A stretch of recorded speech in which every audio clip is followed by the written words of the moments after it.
说起现如今的中俄，有人认为这是当今世界上最重要的一组双边关系。某种程度上来说，中俄的命运有着一定的相似性。在美国霸权之下，中俄都受到了来自美国的疯狂打压。也正是因为美国的这种极限施压，让中俄关系越来越亲近。毫不夸张地说，在共同对抗美国这一点上，中俄注定要背靠背一同前行。日前，一场中俄大型联合军演拉开了帷幕，来自中俄的1万多名士兵将参加这场演习，可见这一联演规模之大。更令外界关注的是，在这场联合演习中，中俄两国军队士兵还将会混合编组合战筹划，这也让外界直呼这场联演体现出了极高的战术合作水平。曾担任过普京总统的外交前顾问表示，中俄实质上已经成为了半结盟关系。而除了一致对美之外，中俄还在其他国际重要事务上有着密切的合作。但是需要注意的是，也正是这一系列的合作，使得人们忽略了中俄背后可能存在的危机。尽管中俄合作是如今的大势所趋，但是我们仍然要警惕俄罗斯背后捅刀，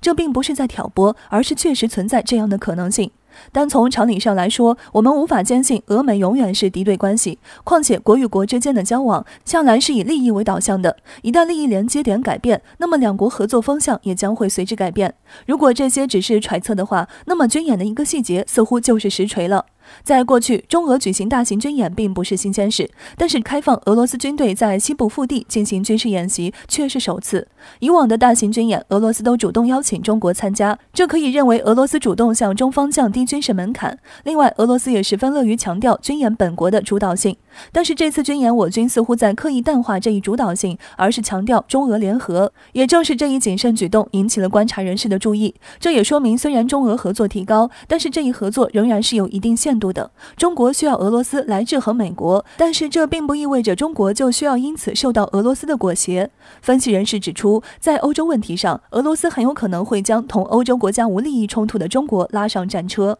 那么在这个时候，中国必须敢于说不。总之一句话，联俄抗美的同时，还必须警惕俄罗斯背后捅刀。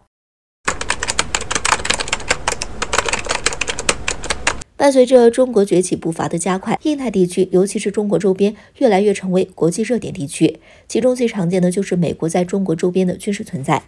日前，美军再次做出一个首次突破性举动。据观察者网最新报道称，美国海军方面宣布，卡尔文森号航母将会从圣迭戈海军基地出发，前往印太地区进行军事部署行动。有人会说，美国在中国周边部署航母并不是什么新鲜事，不部署才奇怪。但这次部署却与过去有一个很大的不同，除了航母本身要来外，其还将携带一个数量多达12架的 F-35战斗机以及 CMV-2B 鱼鹰旋转机中队。分析人士指出，这是美国航母首次携带5代机在中国周边进行军事部署。单单从这一点来看，美国的这次行动就非同一般。在当今制空权日益重要的当下，美军此举很有可能是为暂时抢占制空权优势。根据数据统计资料显示，一旦美军航母携带5代机中队抵达印太后，在中国周边部署的5代机数量将直接逼近100架之多，这样的威慑力不言而喻。与此同时，美国的盟友德国也被爆出一个针对中国的举动。德国巴伐利亚号护卫舰日前从西北部的威廉港出发，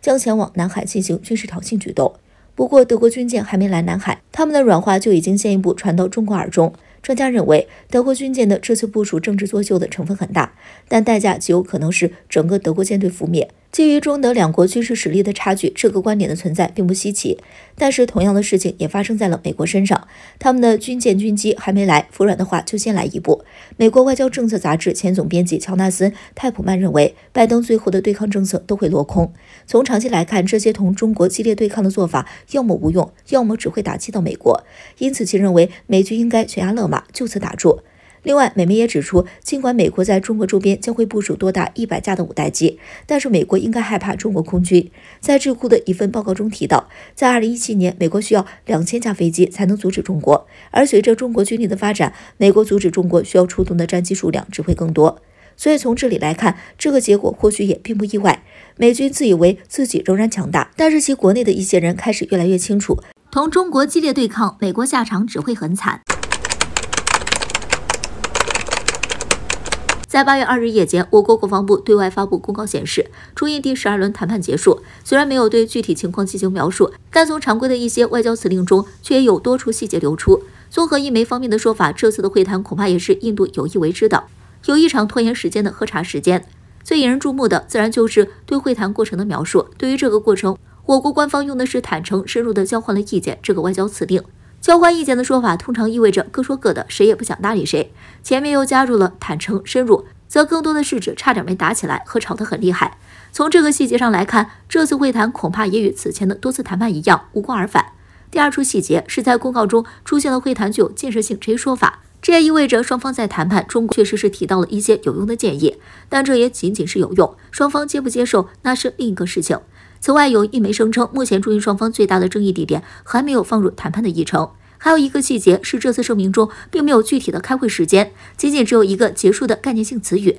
从一媒的报道中得知，其实早在7月31日，我军就与印度展开了谈判。之所以延迟到如今才放出，其实是中印双方相互协调声明稿件，确保双方的对外声明一致导致的。最后一个细节是9个小时这个时间长度上，要知道在此前的11轮谈判中，双方大多数时候虽然是以不欢而散而结束，但时长却都是在10个小时以上。这一次的9小时对峙，恐怕也侧面反映出了双方的不耐烦，都知道可能谈不出什么太大结果，但还是要用这种方式消磨时间。有观察人士指出，在中印刚刚结束边境的第12轮谈判之际，印度国防部就发布公告，将派遣一支海军舰队前往南海海域，与美、日等国举行军事演习。从中也不难发现，印度对华仍是抱有想要浑水摸鱼的侥幸心理，依旧贼心不死，认为可以趁着中美博弈的敏感时间段，借机在我国身上谋取利益。在中印的边境会谈上磨洋工，就是要等待时机。而且考虑到印度一贯的国际信誉，如果国际局势不发生重大事件，未来恐怕还会拉着中国继续这么耗下去。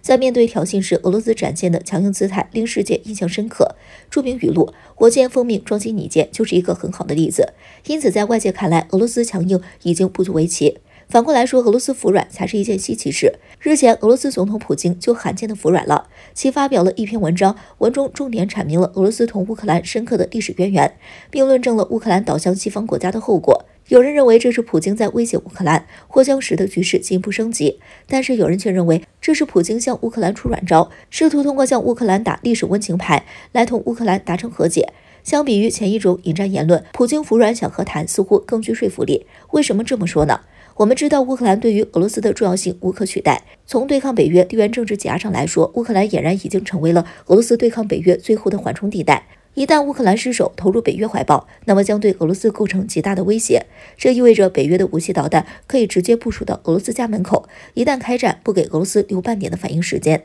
而另一边，乌克兰对于俄罗斯的发展也十分重要。西方军事专家就曾指出，离开了乌克兰的俄罗斯，也就失去了重新崛起成为一个超级大国的希望，其重要性不言而喻。也正是出于这一考量，普京才选择打温情牌，一旦强硬过头，反而会适得其反。但是乌克兰方面却十分不知好歹，在收到普京总统发来的友好信号后，乌克兰外长库列巴公开强调，跟俄罗斯不是一家人。乌克兰是西方的一部分，可以这么说，这是乌克兰对普京的公开羞辱。在俄罗斯好话说尽之后，乌克兰仍然一心选择加入北约，实在是令俄罗斯寒心。但是加入北约就是乌克兰最好的出路了吗？并不是，这或许会彻底葬送乌克兰。在北约看来，乌克兰不过是他们用来对付俄罗斯的一枚关键棋子。一旦北约同俄罗斯的冲突升级，第一个遭受战火洗礼的一定是乌克兰。所以乌克兰的这番话基本上是葬送了自己唯一的出路。因为站在历史的高度上来看，同俄罗斯和谈才是乌克兰唯一出路。毕竟真正把乌克兰当一回事的只有俄罗斯了。